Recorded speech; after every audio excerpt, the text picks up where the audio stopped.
یہ نہ کہا کریں کہ نفس سے لڑنا آسان نہیں ہے. کیوں نہیں ہے آسان؟ یہ نہ کرے کہ شیطان بہت بڑی پاور ہے. کیا پاور ہے؟ میرا ایمان قرآن پر ہے بھائی. قرآن میں اللہ رب العزت نے اس کی حقیقت، اس کی ویلیو، اس کی پرسنالٹی ایکسپلین کی ہے کہ وہ صرف وسوسے ڈالتا ہے دلوں میں. میں ڈر جاؤں؟ وہ بہت کمزور ہے. ضعیف کا لفظ آیا قرآن میں شیطان کے لیے. میں ڈر جاؤں؟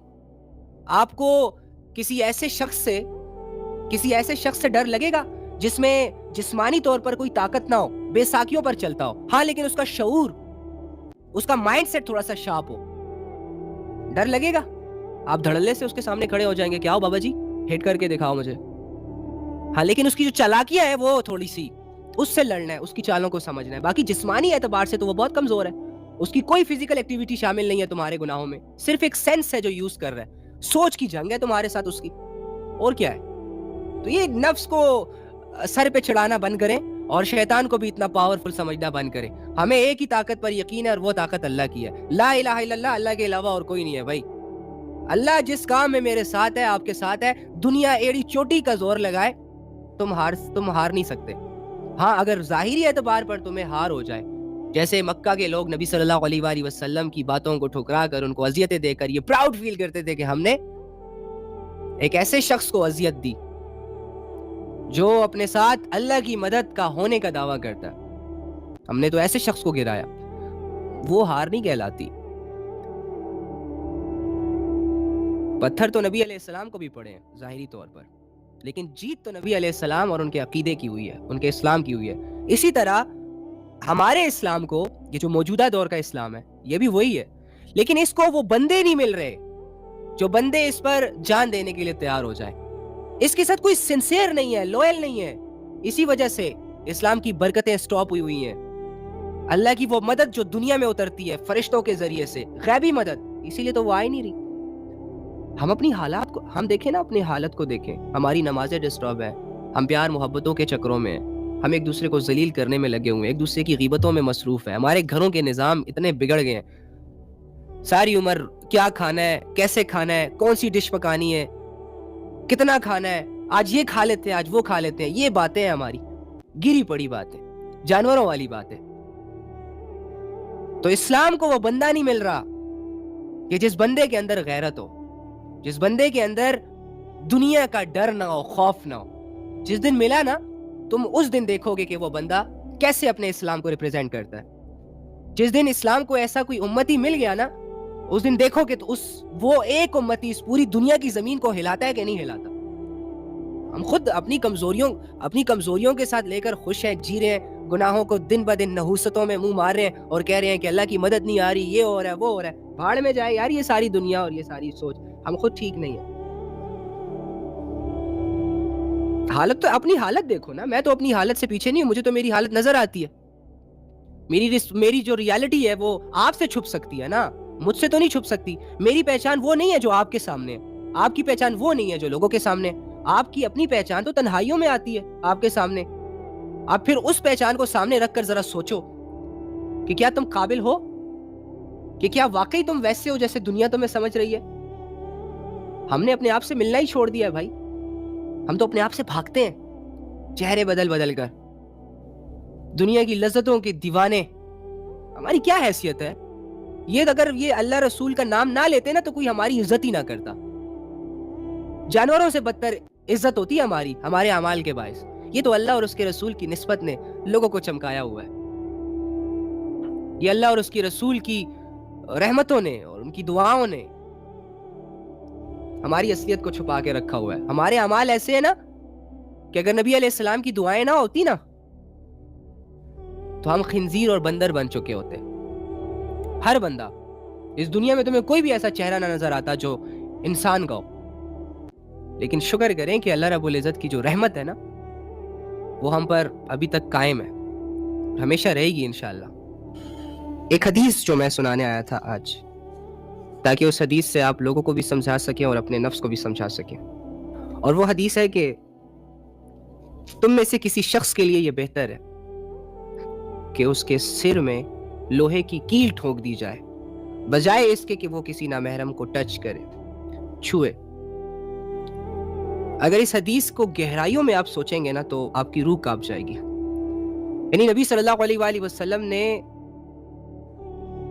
نبی صلی اللہ علیہ وآلہ وسلم کی نظروں میں، اللہ رب العزت کی نظروں میں یہ کتنا سینسٹیو معاملہ ہے، نامحرم سے بات کرنا اور نامحرموں سے تعلقات کریٹ کرنا، اپنی ڈیزائرز کو غلط طریقوں سے پورا کرنا، ناجائز اور حرام تعلقات کو مینٹین رکھنا۔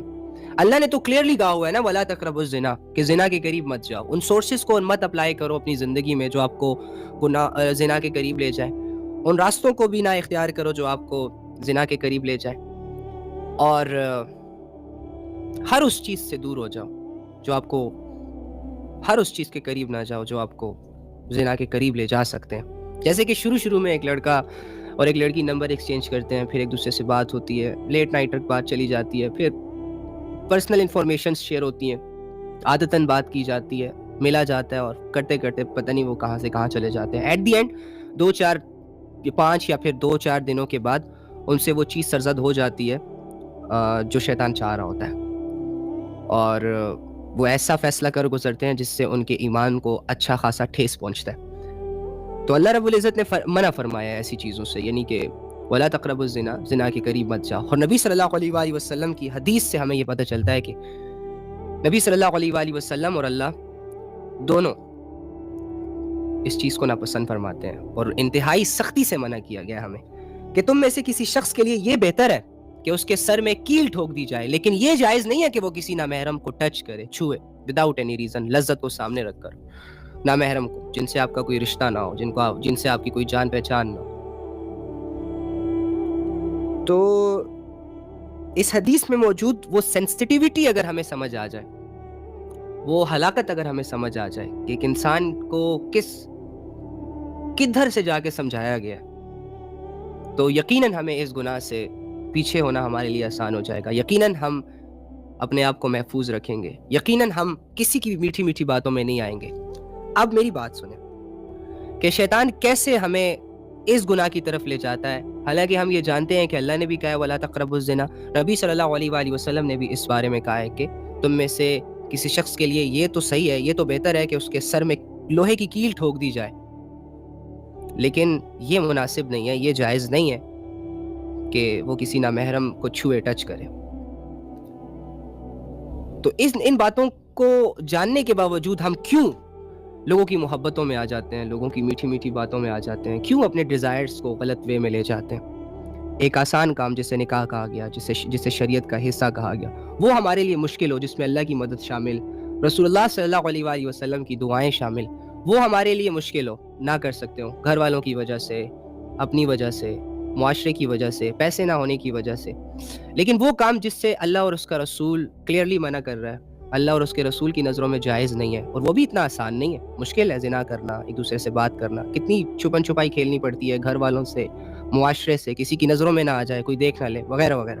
اس کے باوجود وہ کام کر گزرتے ہیں جس سے اللہ اور اس کے رسول نے منع کیا، اور وہ کام نہیں کرتے جن کا انہوں نے حکم دیا ہوتا ہے۔ ریزن کیا ہے؟ فرسٹ آف آل، جب آپ کے اندر اللہ کی آیتوں کا اور نبی صلی اللہ علیہ وآلہ وسلم کی باتوں کا شعور نہ ہو، علم نہ ہو، آپ کو پتہ نہ ہو۔ اب جیسے کہ یہ ایک حدیث اور ایک آیت اگر آپ کو پتہ نہیں ہوگی تو ڈیفینیٹلی آپ شیطان کے وسوسے سے لڑ نہیں پائیں گے، آپ کے پاس کوئی اپنا اوپینین نہیں ہوگا جو آپ شیطان کے وسوسے کے سامنے رکھ سکیں۔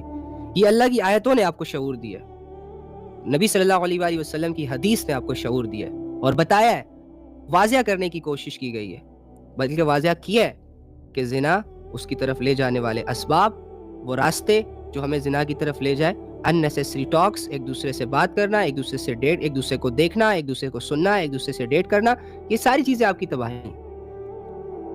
تو نبی صلی اللہ علیہ وآلہ وسلم کی باتوں سے ہمیں اتنا اچھا شعور ملتا ہے۔